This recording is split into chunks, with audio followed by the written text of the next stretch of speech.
ధరణి అనే పేషెంట్ మొదటి కాన్పు. ఈవిడికి 27 సంవత్సరాలు.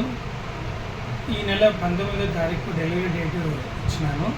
స్కానింగ్ ప్రకారంగా 27 ఈరోజు డెలివరీ డేట్లో అయిపోయినాయని చెప్పి అబ్జర్వేషన్ కోసం అడ్మిట్ చేసినాను. పెయిన్స్ రాలేదు. సిజేరియన్ చేసుకోమంటే పేషెంట్ వాళ్ళ భర్త కానీ బంధువులు కానీ తోడుగా ఉన్నవారు ఎప్పుడు ఒప్పుకోలేదు. నార్మలే కావాలన్నారు.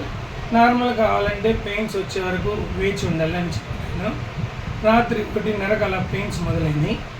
ఉదయం 7-11 నిమిషాలకి ఆడబిడ్డ కానిపోయింది. ఒక 50 నిమిషాల తర్వాత పేషెంట్ గస వస్తూ ఉంది అని చెప్పినారు. ఎక్కువ ఊపిరి తీసుకునేకి ఇబ్బందిగా ఉందని నెబులైజేషన్ పెట్టినాము. గసకి ఇంజెక్షన్ ఇచ్చినాము. ఒక 2-3 నిమిషాల తర్వాత ఫిట్స్ వచ్చినాయి. ఫిట్స్ వచ్చిన కొద్దిసేపటికి పేషెంట్ మరణించింది. అంటే బిడ్డ కడుపులోనే చనిపోయిందా? అవునండి, కాన్పుకు ముందు.